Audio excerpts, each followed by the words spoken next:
Welcome, everyone. My name is Steve Winnick, and I work here at the Library of Congress as a folklife specialist in the American Folklife Center. But I'm also here as a representative of an organization called the Folklore Society of Greater Washington, FSGW. I'm the current programming chair of FSGW, which is co-sponsoring tonight's concert with Chris Stiles-Bacon. So I should say before we start that there are possibly some of you who have come here expecting to see the Reverend Robert Jones, who unfortunately couldn't make it, and he is having a minor health issue and had to stay home in Detroit. So I'm sure he would appreciate good thoughts and prayers from all of us, and he will return to do a concert here at some time in the future. But we thought, we have to find someone who can step into those shoes, and we thought there was no one better than our local human beatbox extraordinaire, whose name is Chris Stiles-Bacon. So we're going to have him out in just a minute. I would like to say that the Folklore Society of Greater Washington is a membership organization, and you can find out more about FSGW at fsgw.org. And we are also going to tell you a little bit more about Chris Stiles, but I'll say we love engaging with African American music history here at the Library of Congress, and it is in celebration of Juneteenth partly that we hold this concert. And it was 85 years ago this week, 85 years ago on Monday, that Alan Lomax wrapped up an extraordinary series of interviews with Jelly Roll Morton, which occurred right about here where I'm standing. And so our current concert here with Chris Stiles-Bacon is just one in a long history of presenting the best in African American traditional culture here in the Coolidge Auditorium at the Library of Congress. So I'm going to introduce my colleague and boss, Nicole Saylor, who's going to tell you a little bit more about Chris Stiles and his concert. Thank you.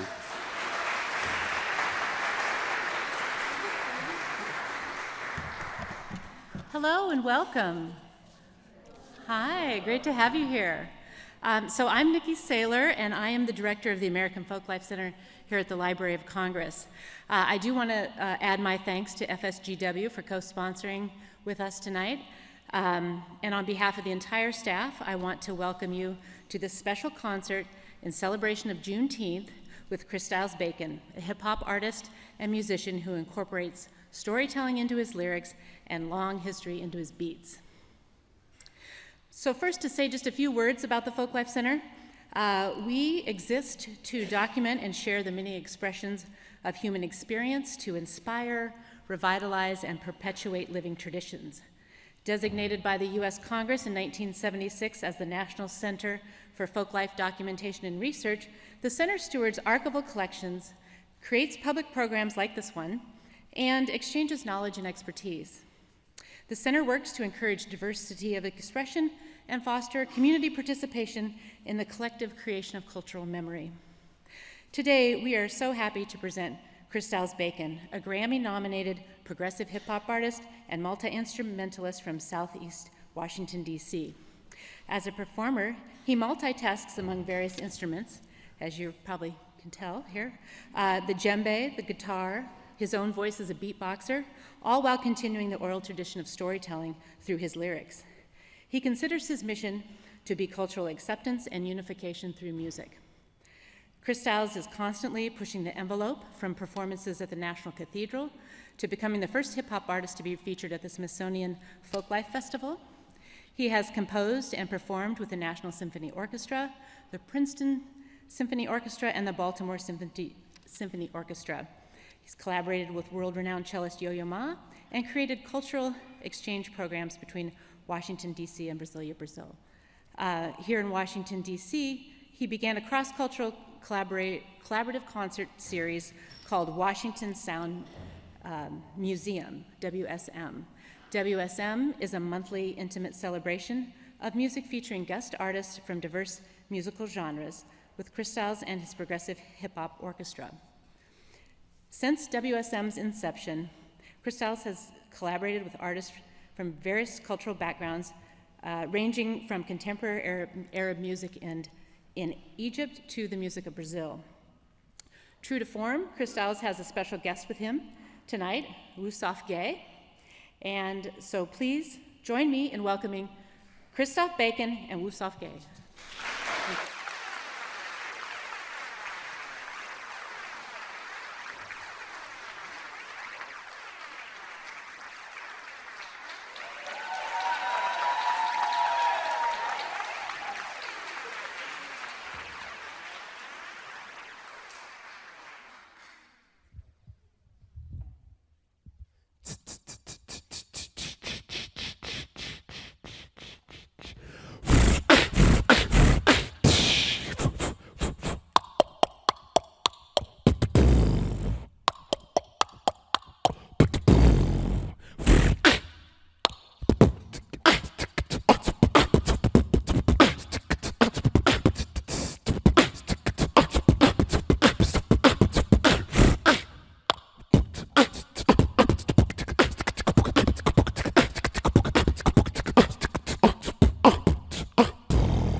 Now underwater.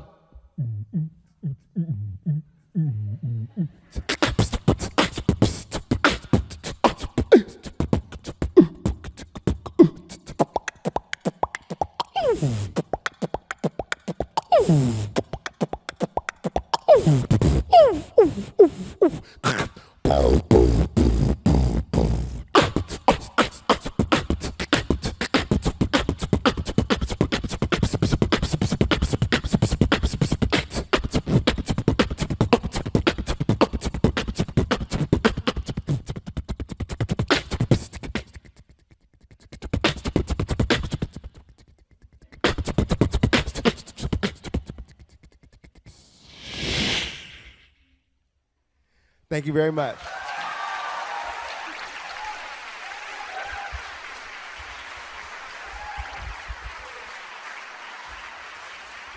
Yo. Yeah. Good evening. Welcome to the Library of Congress. My name is Christoph Bacon. I'm here to invite you to have a good time. All right? So look, what y'all just heard was my first instrument ever in life. It is called, do y'all know what it's called? It is called beatbox, or the human beatbox. We call it the human beatbox is because the original beatbox wasn't a human. Nor was it a dog, because you would have been seeing the viral video. You know what I'm saying? A beatboxing dog, come on. You know, it tells itself, okay? So look, the first ever beatboxer was an electronic device. You plug it in the wall for electricity. Every button that you press down on the top gives you a different sound. The first button, second button, third button. Put it together, you got your beats.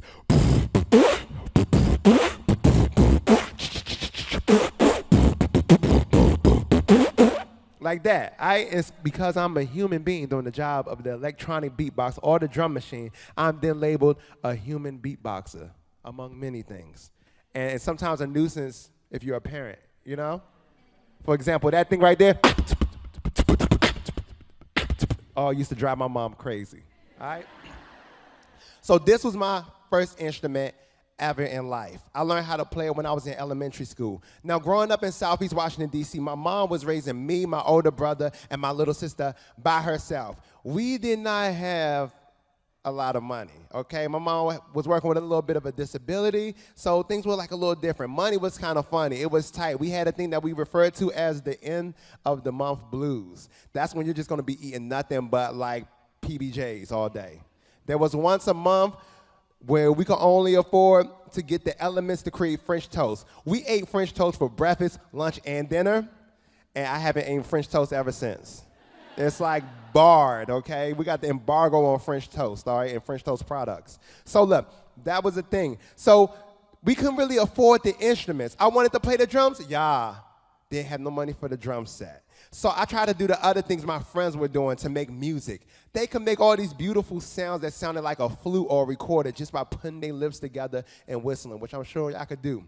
But this is me whistling. You know, which is like weird, because I could do all this whistle. You know, I felt like God just put the limiter on me for that one. He was like, nah, you good. You know what I'm saying? You can do all that, you good. I could do the complex things, but not the simple things. There was this other thing that my friends were doing. They were putting their fingers together and snapping and creating rhythms. This is my snap. Yeah, as an adult, I learned 8 years ago that I was using the wrong fingers to snap my entire life. And that right there just had me rethinking my childhood friendships. Like, were they really good friends? You know what I'm saying? They never helped me out. They saw me listening to the music and going like this without sound, okay? Now I know as an adult, 8 years ago, that it's right here. Hold on. It just hurts. Thank you. Look, it hurts my fingers every time because I missed out on so many formative years of snapping, all right? So look, that wasn't in the cards for me back then, whistling the same thing, but then I discovered there was this one thing that I could do that no one in my entire neighborhood, school, or family could do. This thing right here, which I could actually demonstrate. Here we go.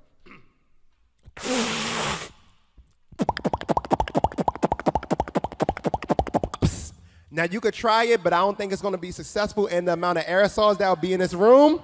I don't know, might get us kicked out of the Library of Congress, you know what I'm saying? So let's not try it today. But this right here was my thing. I do it waking up in the morning, getting bowls of cereal, eating bowls of cereal.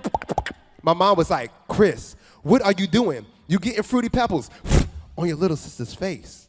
So we passed a law in the Bacon household which stated that you cannot do these sounds while making these sounds while eating food at the same time. And that's pretty fair, all right? So then my mom one morning heard me doing these sounds again on the weekend. So, you know, she had to deal with it, you know what I'm saying, all day potentially. So my mom was always really good at taking that childhood curiosity and endless questions and just directing it, you know what I'm saying?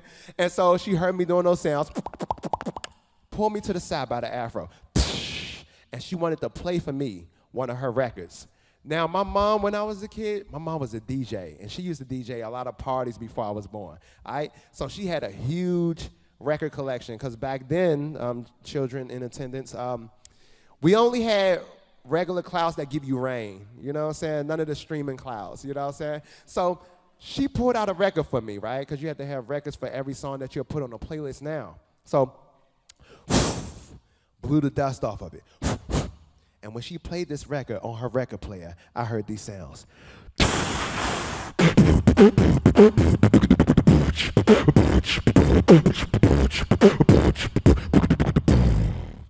I said, well, Mom, that sounds amazing. What is that? And she said, oh, that's Dougie Fresh. Y'all know about Dougie Fresh? All right. So I was like, okay, Dougie Fresh. For me, Dougie Fresh sounded like something you go to in the morning to get a glass of orange juice, you know what I'm saying? I ain't know no better, you know what I'm saying? I got my childhood imagination, you know, freshly squeezed orange juice, you know, Dougie Fresh. The commercial's probably like, Mother, I'm rather parched. Oh, Chris, go to the Dougie Fresh. Get you a glass of orange juice. Dougie Fresh, you know what I'm saying? I ain't know.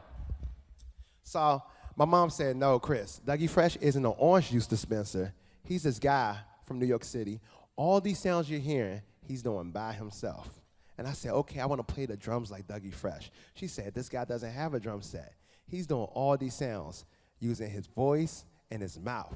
And that's called the human beatbox. And that's exactly what you're doing. So this entire time, waking up in the morning, making bowls of cereal, eating the cereal, and getting in on my little sister's face, I've had this instrument pre-installed in my body this entire time. And you all have it pre-installed in your bodies too, all right? So then I knew that I could take these sounds and make music. So I did something that I would never, ever do in elementary school because I was inspired by Dougie Fresh and seeing a video of him on VHS tape performing. This guy stepped on the stage in front of hundreds of people, got a microphone, and started. Everyone started swaying back and forth. Hundreds of people, yo. I thought that this guy had a musical superpower. And I always wanted a musical superpower, but I learned in gym class one morning that a brother couldn't fly. It was a painful gym class. All right? So, inspired by him, I wanted to unlock this superpower for myself. So I have to, in elementary school, get in front of hundreds of people, grab the mic, beatbox, make everyone dance. So I signed up to perform at the school's talent show. I would never, ever, ever do that back in elementary school because back in elementary school, I was really, really, really shy. Okay? So I did it anyway. Went home, practiced for weeks. Then finally, the day of the talent show arrives. The principal gets on the microphone, says, "Are y'all ready for this year's talent show?" Everyone gave a yeah, so that's your job. Are y'all ready for this year's talent show? Yeah. Are y'all ready for the first student? Yeah, she said the first student's first name, last name, everyone went crazy because this was like the best singer in the entire school. She's singing songs off the radio. She's singing Disney songs, high notes. She comes out there, picks the microphone up with the best posture I've ever seen on an elementary schooler. She starts singing the song. Gets to the end, holds the high note for 1 minute as if she has a third lung or something. Afterwards, she exits on that side of the stage. Now, I'm student number 3. Thank God I wasn't number 1. So next thing you know, the principal gets the microphone again. Are y'all ready for the next student? Yeah, she just said the first name, everyone went crazy. Why? Because he was like the best dancer in our entire elementary school. He's a 3rd grader beating 5th graders. You know what I'm saying? So TikTok didn't exist when I was in elementary school, obviously. But if it did, my man would have been instantly TikTok famous in these streets. So he comes out. Music starts playing. He hit you with this dance. He hit you with another dance. Got everyone in the audience to stand up out their seats. Create a dance on the spot. Had the principal and the audience all dancing, doing this dance at the same time. Then he left on that side of the stage. Now me, I'm the next one. She says, "Are y'all ready for the next student?" Yeah. She said my first name. She said my last name. And things were different. It was so different that when I walked out with the sneakers on, it sounded like I had on tap shoes. It was like this. Because no one knew me for having a talent like the other kids right there. I mean, I couldn't even afford an instrument, you know? So then I get that microphone. I see everyone from kindergartners to 5th graders, all the teachers and everything, and I instantly felt stage fright. So I just looked down at my feet, and then I heard a voice in the back of my head which said, Chris, whatever you do. This don't drop. The mic. So I held the mic tight, stiff, with both hands. Now, both of my hands and my arms, they were like stiff like a mummy, but my legs were shaking out of control. But lucky for me, it was the 90s, and we wore really baggy jeans, so you couldn't even tell, all right? So then I said, good morning, everyone. My name is Chris. Get ready to dance. Here we go. Yeah. A minute passed. I looked up, and guess what? Nobody was dancing. It was so embarrassing, y'all. It was so quiet when I left the stage that you could hear a mosquito sneeze from the back of the room. All right? So it was embarrassing. I thought it was going to be different. I thought I was going to beatbox. Everybody and their mama was going to be dancing. Beyonce was going to be like, hey, I just happened to be in your elementary school this morning. Let's go on this world tour. Instead, it was complete embarrassment and failure. So I went home, and instead of giving up and saying, I'm never going to beatbox again in my life, I really wanted this superpower. So I started listening to Dougie Fresh.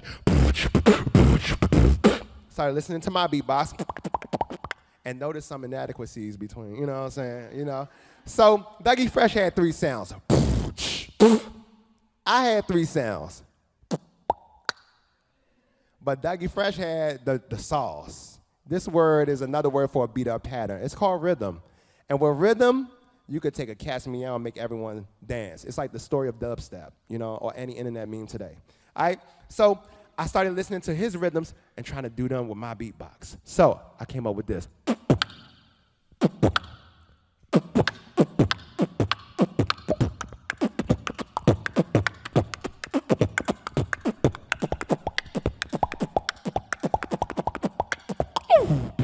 And after that, I had my first instrument ever in life. The human beatbox like Dougie Fresh from New York City. And my mom was so happy. She didn't have to spend any money. The only thing you have to do as a beatboxer, drink water, practice, and try not to get Fruity Pebbles on your friends' faces. So now, I would like to do a song for you all. This song is going to use my second instrument, the guitar. And you have a job in this one, because like DC and then go-go music, which is the official genre of music of Washington, D.C., we put the audience to work. You are as important as instrumentalists on stage. So we're going to do a little call and response. When I say it's the beatbox, I need y'all to say it's the beatbox, all right? And let's see, guitar. Here we go. Let me get some juice on the guitar, por favor.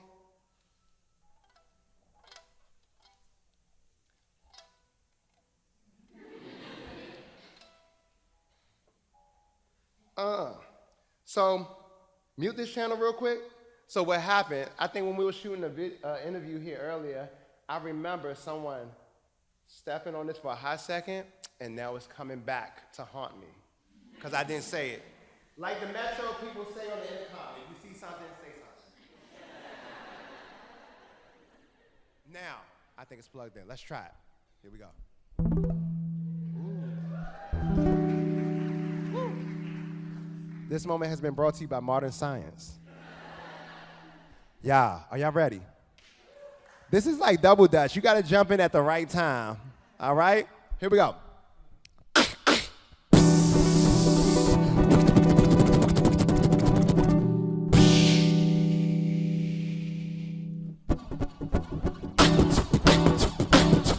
It's the beatbox. It's the beatbox. It's the beatbox. The human beatbox. Here we go. It's the beatbox. It's the beatbox. The human beatbox. Now I could walk down the street and always have a drum with me. I play it at the shows and they say it sounds pretty. For some strange reason, not everybody can see it. I play it while I'm singing and I clean it while I'm breathing. Got a sound like, and a sound like. If you put them both together, then it's. It took a lot of practice and it started as a hobby. And now I got 20 different drums in my body. It's the beatbox. It's the beatbox. The human beatbox. Now I can make people groove cause it sounds so smooth. What the and then bring it back as I bust a rap. And I could keep it going cause it's smooth like that. The beatbox, it started, let's say, in the 80s. People heard the sounds with the mouth and said that's crazy. Cause you can make the sounds with the letters in the alphabet, like B's and P's and T's and other things, from clock sounds and doorbell rings. You see, the beatbox, it uses all types of things. Now we can make it go fast or make it go slow. It's so versatile that we can make it do both. It's the beatbox. It's the beatbox. The human beatbox. Now we all have a million drums that's inside our chest, but be careful when you use them, you could run out of breath. Now I can easily cough, throw the beatbox off, or mix the beat with the cough, and the problem is solved.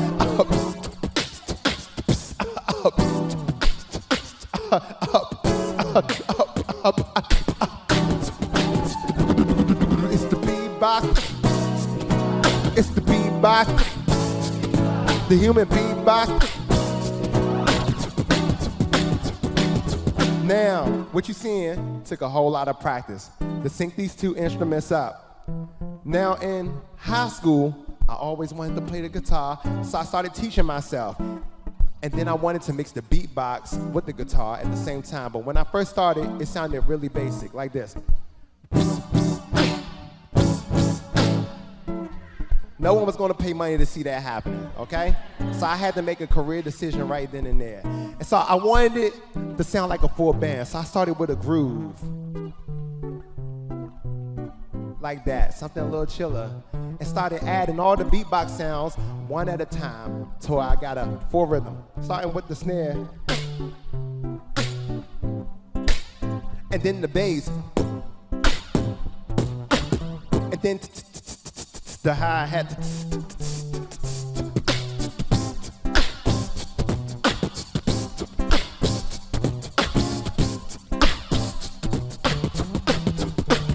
Let's get a drum or something.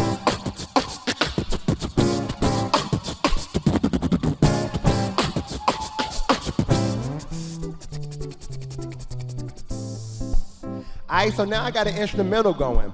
I could be like the Southeast DC version of Kenny G, you know what I'm saying? We both got a lot of hair, you know?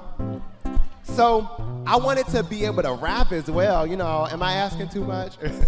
So since I didn't have, you know, brothers and sisters that play instruments like, you know what I'm saying, like Michael Jackson's family or something, I said, would it be possible to play the guitar, do a beatbox beat, and do a rhyme, but do all three of these things at the same time?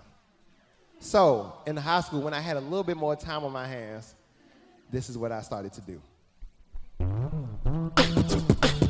I coming nice with the words we been kicking is very much glad sick with their style. I do it on a whim with people that will pick up a rap style and break your raps down and have you unwilling to rap now. I think fast and when I back down, plus some stupid stuff I play the background, cause styles represents the strongest element, man. From the south side, we call it continent, busting out the rounds on the back of bus, bruising up my hand because we banging too much and people know it. We got skills and we would show it. You're chilling with the man like hands and have you open, busting out the kitchen with a snare and with the words like this is stuff they should be paying for, and now we getting paid for. Question this manual labor, we about to blow up, so please pass the claim up. Let's get the paper up, and then we are out. Well, I got one man flavor. It's the beatbox. It's the beatbox. The human beatbox. Let's fade it out like an old school record. It's the beatbox. It's the beatbox. The human beatbox.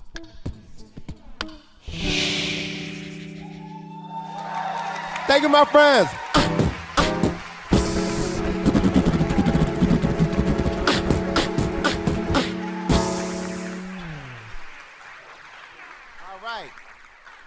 Yeah, after that went down, I finally had a thing going. Later on, I would go to put that on a CD that I recorded with two of my friends, and I found myself going to the Grammys for that product, for that CD. And thank you. And yo, it was there on the red carpet of the Grammys that my friend was like, Chris, go take your Grammy photos, make a U-turn, come back around, I got something for you. So I went to take some photos. I saw a lot of celebrities that I would see all the time. I'm like, oh my God, that's Usher. Oh my God, that's T-Pain. Oh my God, everyone's really short. And and then I saw some LeBron James level tall bodyguards rush over there to take their photos, and they separated, and out comes walking Beyonce. So I'm like, oh my God, there go Beyonce right there. And then after I look at my friend to make sure she was still back there, she done took her pictures like a pro, disappeared. I took my photos awkwardly, turned around, went back to see my friend, and was like, hey, I just took my pictures. What's going on? She said, hey, Chris Styles Bacon, turn around. Chris Styles Bacon, meet Dougie Fresh. Dougie Fresh, Chris Styles Bacon. The mind was blown. But yo, that goes to show. Well, this is a reason why I'm excited for everyone out here, and especially the young ones, especially the kids. Because if me not having access to proper music education and being able to afford an instrument, if that happened, you know what I'm saying? If I was able to afford the instrument, I would have never came across this superpower. So the lack of things, but having the initiative and the creativity to continue helped me to unlock my superpower and took me from being in the projects over here in Southeast to being able to go to the Grammys, meet this guy, Dougie Fresh, and now it's my full-time job to travel internationally and nationally and beatbox. So I'm just saying, for my little one specifically, if you ain't get that one present on your birthday, I don't know, it might be an opportunity to unlock your superpower, you know what I'm saying? Or that's at least what your parents are gonna tell you now after they see the show. All right? So there we go. So today, for Juneteenth, right, we're gonna celebrate all the blacknicity of this whole thing right here. So I thought it'd be so fitting and so cool to present y'all with a really cool and interesting collaboration with a friend that I met long ago who plays such a cool instrument that has such a great tradition. All right? So in order to get my friend to come out here, and so y'all got my introduction, what I do. You're gonna get some of what my friend does, and we're gonna mix it up from there, okay? So in order to get my friend to come out here, I'm gonna need you to do me a favor, okay? Examine your left hand, examine your right hand, warm them up, separate them, and start to bang them together really loud and really fast for my boy on the balafon and on percussion, Wasuf Gay. Oh, on the other side.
Thank you, thank you, thank you.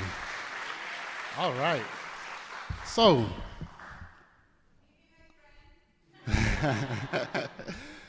absolutely, absolutely. So the same way, I want to talk to you about this tradition and what it is you just heard. The same way Chris Styles Bacon talked about how he came to start beatboxing and all of these things, and how his family played a role in that. My own is a similar story, but unique in its own way. For me, this is something that I was pushed into, ever so gentle, forcefully, Yeah. And before I knew it, I was in love, Yeah, so just to tell you a bit of my background, I come from a family, a type of family, from Senegal, West Africa, called Jelly. Let me hear you say Jelly. Right, jelly. Now, jelly, the root word of jelly is eje, right? Je means blood, because the responsibility of jelly is passed down through bloodlines, right? It's our job. We are genealogists. It's our job. We study all the history of the families, all of the bloodlines that are in our community, right? We know all of their history. And so these instruments were designed to accompany that history, that oral history. It is a book that we use to help store it. So sometimes this is even my mind. Somebody might come and ask me a question about history, and maybe I don't remember offhand. And then I'll go to my instrument and all of that history starts coming back to me, because that's the way we store it. They understood the science of downloading things into all of your cells. So they understood, the ancients, this is way before modern science, but they understood the deep sciences, that every cell in the body has a brain. We call that the nucleus, right? Which means if every cell in the body has a brain, then every cell in the body can download information. There might be information that I might not readily store right up here, but when I start putting my hands to it, then I have it, right? The other thing that the ancients understood is that the power of music, right? Before a certain time, all music, all instruments, all art was reserved for a certain priesthood because it had powers to impress things on one's psyche, right? So, let me ask you this, just by a show of hands or by a round of applause. How many of you know a song by heart, know all the words without ever trying to learn the words? Yeah? Right. So the ancients understood that, and so what they did was they took the people's history and they put it inside the song, so without trying, the people would know about themselves, right? So that's it. They have this instrument here, right? How many of you know this instrument? Yeah? How many people think this is a xylophone? Yeah? I see a lot of hesitance in It's a trick question. Right, so all the people who felt like this was a xylophone are absolutely, positively wrong. No, but you're right at the same time. This is a part of the xylophone family, but this is the great, great, great ancestor of xylophone, right? We call this bala, right? Let me hear you say bala. Right, bala. Right, so bala, in fact, when you go throughout West Africa, there are different names for this instrument. I want us to learn some of these names. So you have bala. Repeat after me, yeah? You have bala. You have balani. You have balanji. You have, when you go down towards Ghana, you call Gian, right? And then when you go down towards Central and Southern Africa, that's when you start hearing the word marimba, right? So marimba is a traditional African word, and then that made its way to the Americas and their marimbas, and then made its way into all the big music schools. Yeah, we have marimba, right? But bala, and then also the name balafo, right? Let me hear you say that, balafo. Right, let's examine that for a minute. So bala means wood, simple and plain, right? But balafo, fo means to speak. So it's wood that speaks, right? They understood that this is a universal language, that regardless if you speak Mandingo, you speak Wolof, you speak English, you're going to understand me on some level, right? Yeah, we're able to have this conversation. Right, so it's balafo, it's wood that speaks. And then when the early French settlers came to West Africa, and they saw that one of the ways that jelly disseminate information was in story form, and they called them griot, right?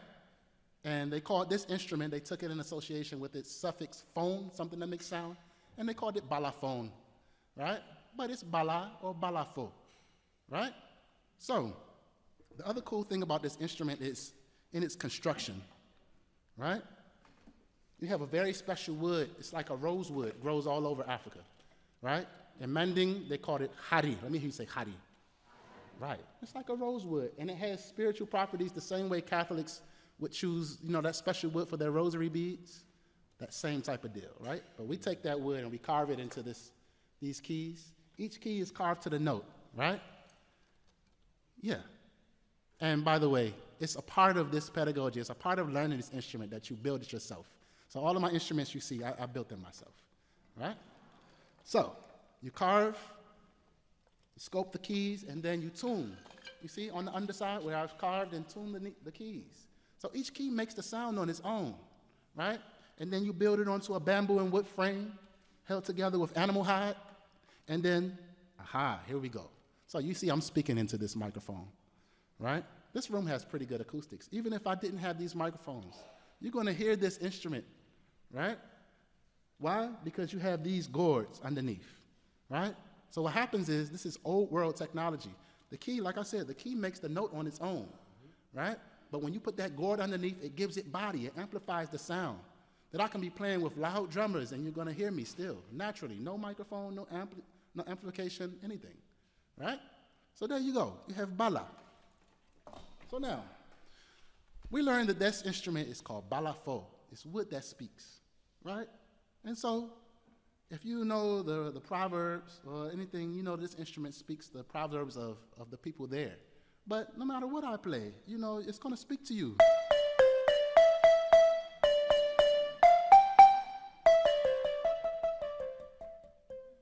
Everybody knows the words, everybody knows what I just said, right? So, we speak with the instrument, but it's not enough to speak. They say you have to be a little bit crazy, maybe a little bit schizophrenic to play this instrument. Why? Because you're always having a conversation with yourself, right? So, just for an example, we have a few different things that happen, right? We start off with our bass, you see?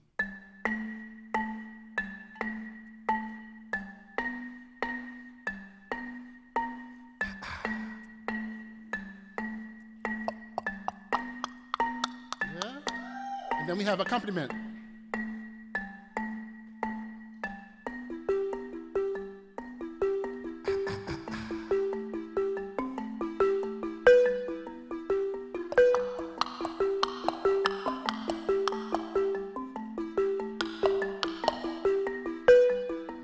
Some improvisation.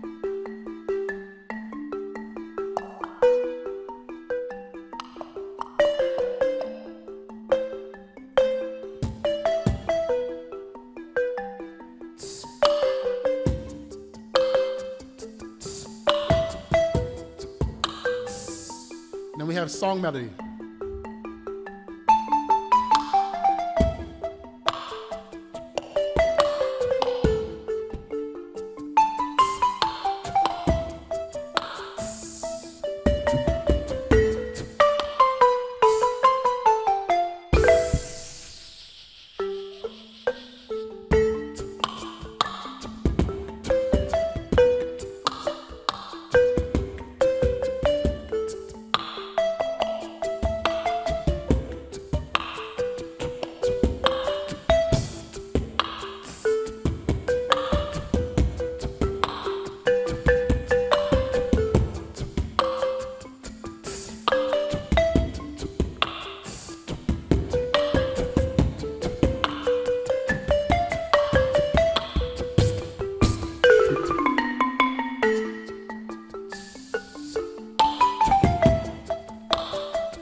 Wasu. There we go.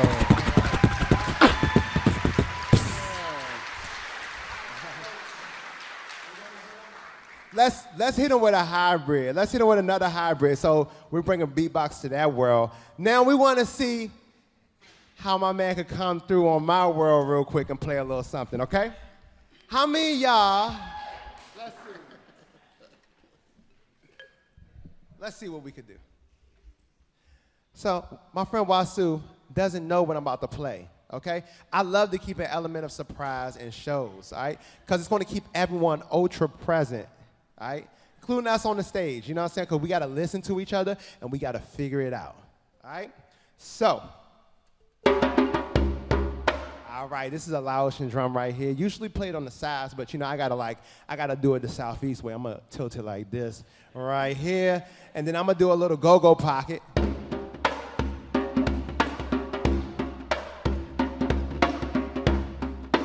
All right, let's see.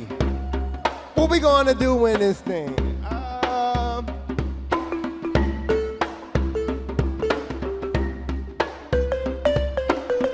I'm gonna do a little song about a famous ingredient that we use here in Washington, D.C. All right? How many of y'all have ever heard of mambo sauce before? All right. So mambo sauce is something we use on fried chicken wings and also French fries. All right? You could get them at these establishments known as carryouts, which are Chinese takeout spots.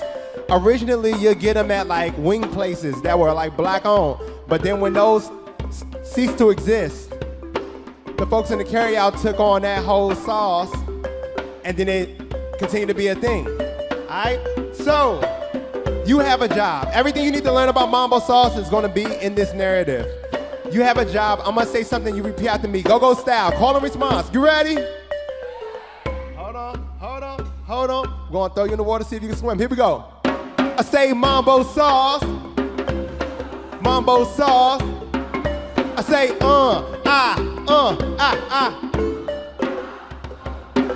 I went away from D.C. to a Chinese spot to get a 3-piece wing with fries in the rice box. Post against the wall while I'm waiting for my number to call. They like, sit and make yourself at home. I'm like, wait a minute, yo, y'all got carpet on the floor. I'm from the south side. I carry outs, no hand tables and chairs in it. They got bathrooms with the wicked painted pictures and I carry outs ain't even got air conditioners. My order came up, I told them put it in the bag and I realized I wasn't talking through the plexiglass. So I dapped up the boss, the head woman in charge, and then asked her, where is the mambo sauce? She looked at me as if I just threw her off. What in the world is that? I said, you know, the red sauce. Now, I'm a DC representative, and we known for that swing, but I didn't know the sauce was just a DC thing. We ordered chicken with the mambo sauce, fries with the mambo sauce. They never use enough, I got a side of it. Coins come through the hood sometime when they get lost and keep on asking us, where the earth is mambo sauce? Say mambo sauce. Mambo sauce. I say, A lot of carryouts in DC got the same old names, but if you taste their mambo sauce, it's never tasting the same. It tastes better on the fries. I'm from the flavor side. Trust me, you can find this at your nearest. Yums, Georgia's, or Lucky's. I got caught on the back of the bus with the pay food. Spilled a cup of sauce off for swerving on the A2. A brother got kicked off the driver with fuss because he could smell that mambo sauce to the front of the bus. But I got the answer. Now for the cure of the cancer, the way to make the sauce is sugar, water, and ketchup with the hot sauce in it. Throw a fork in it and mix it upon the chicken till you like a jaw with it on the DC. Seeing me, you be often seeing me posting up in Yums with diabolical eatery. I got the sandwich up, my man got the steak and cheese, but the joint with the most food in the sauce is Johnny's. We order chicken with the mambo sauce, fries with the mambo sauce. They never use enough, I got a side of it. When tourists come through the hood, sometimes when they get lost, they keep on asking us, where the earth is mambo sauce? Say mambo sauce. Mambo sauce. I say, Wasu, come on.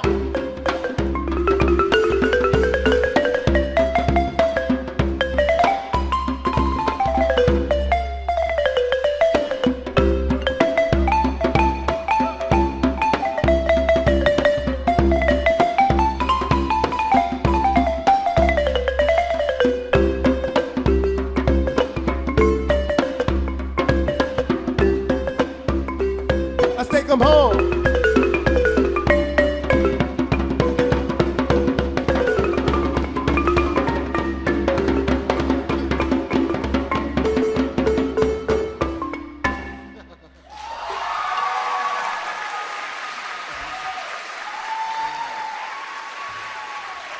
Yeah.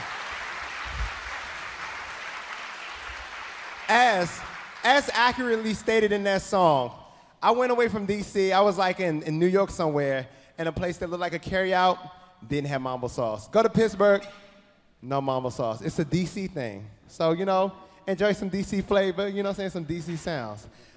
So look, looking at the time, we only got time for one more thing. That's why we have to return, y'all, to Library of Congress. All right, so let's see. How can we mix all the things? I would like to do, how about if we do a pocket piece?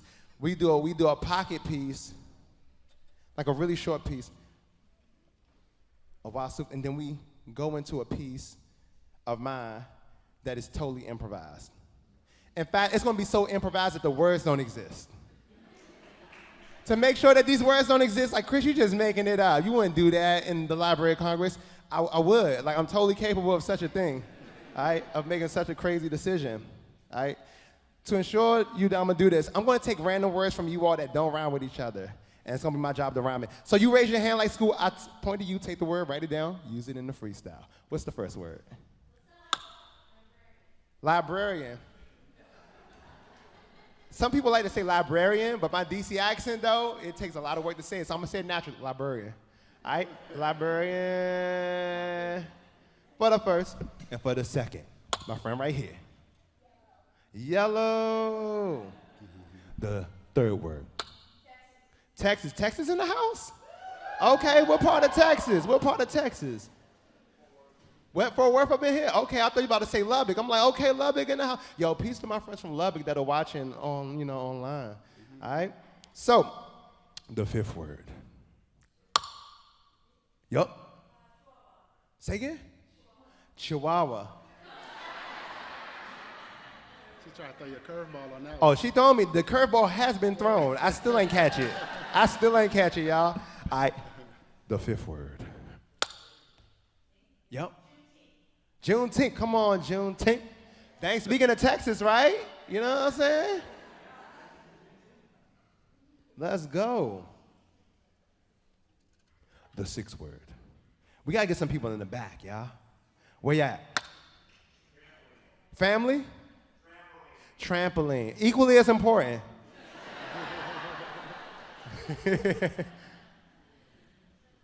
Trampoline.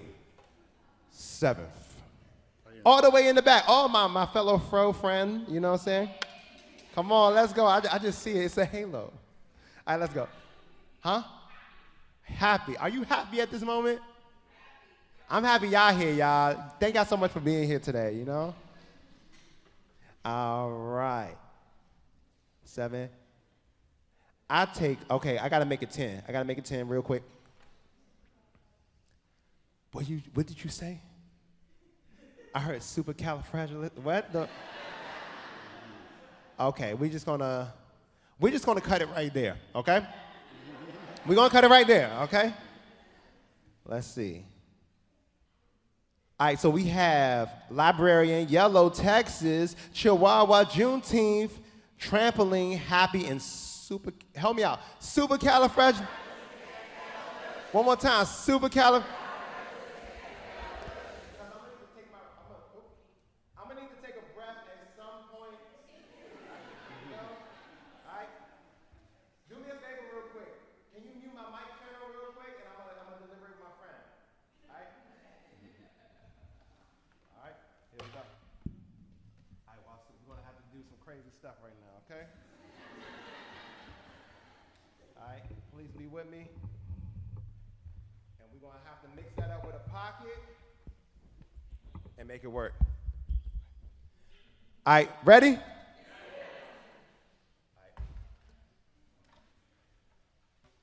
All right. Start us up with a little something with a swing. You want me to start it off? All right, cool. Here, I got it. I'm kind of nervous, y'all. This is going to be forever archived on the Library of Congress.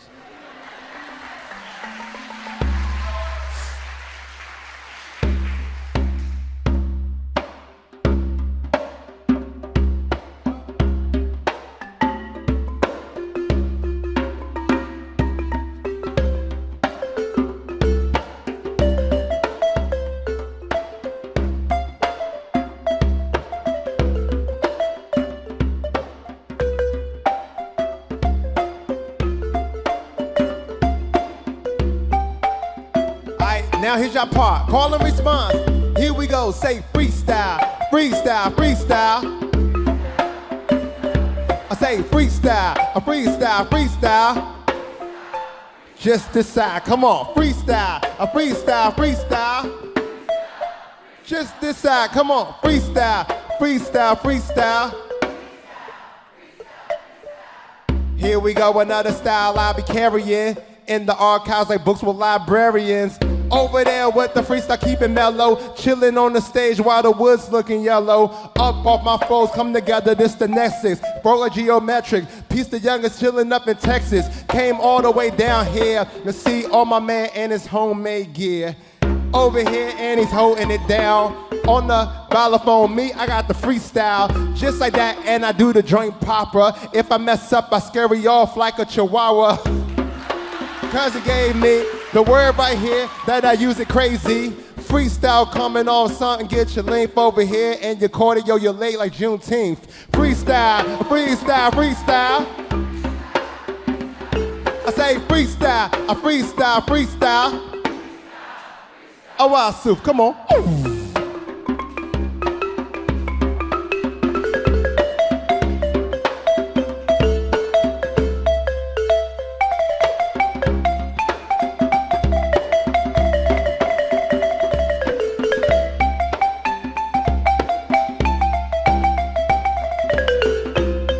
Mess up,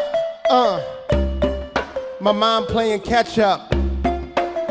Won't mess up, I promise. Archived on Library of Congress. Hey, gotta hold it down. Making this all up, this is a freestyle. More than meets the eye like Optimus Prime. Like Wasuf on the xylophone, he gotta improvise. Bring it on back, freestyle coming through happily. Over here, hair nappy and feeling happy. Over there, got the afro. It's kinda black, in fact, it's a halo. Still giving the light when I do this thing up on the mic. Gotta make sure that the whole joint sounding nice.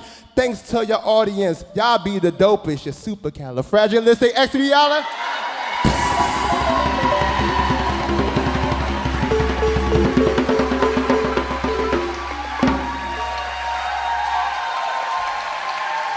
Y'all, thank y'all so much. Bang your palms together for Wasuf Gay right here on the xylophone and the percussion.